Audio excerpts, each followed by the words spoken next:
নমস্কার, কেমন আছেন সবাই? আশা করছি সকলে ভালো আছেন।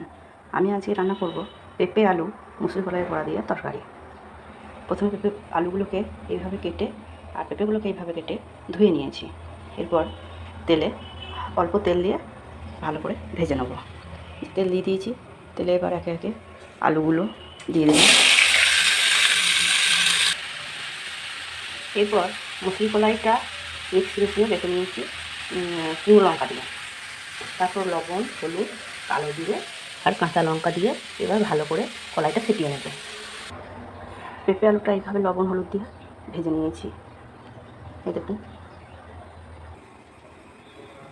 মুসুর কলাইয়ের বড়াগুলো এভাবে ভেজে নিয়েছি। এরপর কড়াইয়ে তেল দিয়েছি। তেলটা গরম হয়ে গেলে হাফ চামচ মতন ঘি দিয়ে দেবো।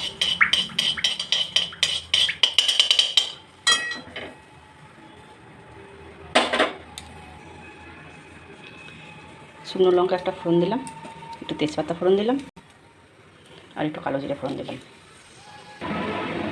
তেলটা গরম হয়ে গেলে পরে টমেটোটা বেটে রেখেছি দিয়ে দেবো।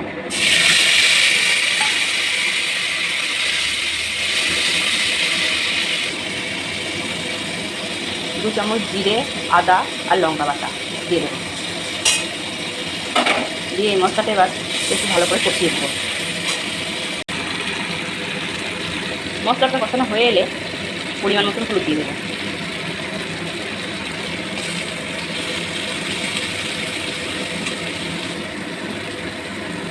একটু সামান্য জল দেবো।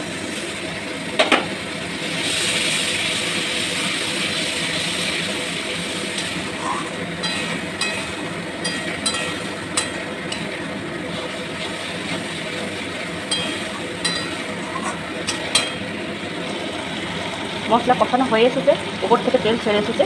এবার আলু আর পেঁপে ভেজে রেখেছিলাম সেটা দিয়ে দেবো।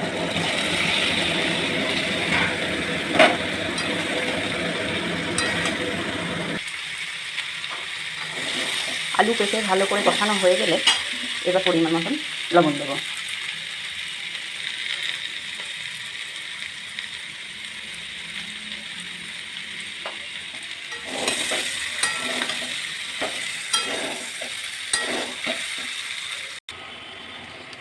আলু পেঁপে কষানো হয়ে গেছে, এবার জলটা গরম করে দিয়ে দেবো।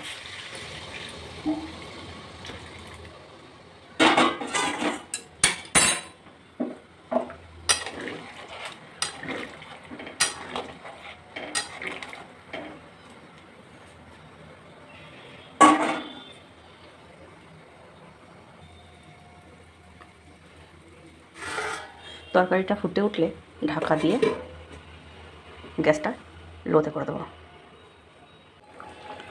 পেঁপে আলুটা সেদ্ধ হয়ে এসছে, এবার পরিমাণ মতন মিষ্টি দেবো আর ভেজে রাখা বড়াগুলোও দিয়ে দেবো।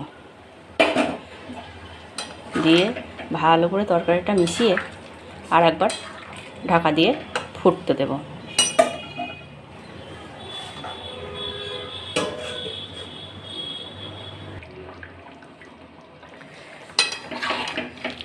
তরকারি পেঁপে আলু সব সিদ্ধ হয়ে এসেছে, এবার দুটো এলাচ বেটে আমি দিয়ে দেব।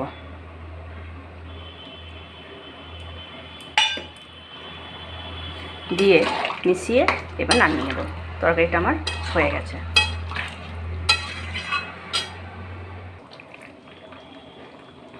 তরকারিটা আমার হয়ে গেছে পেঁপে আলু মুসুরি কলাইয়ের বড়া দিয়ে নিরামিষ তরকারি। একবার আপনারা রান্না করে অবশ্যই খেয়ে দেখবেন, আশা করছি ভালো লাগবে।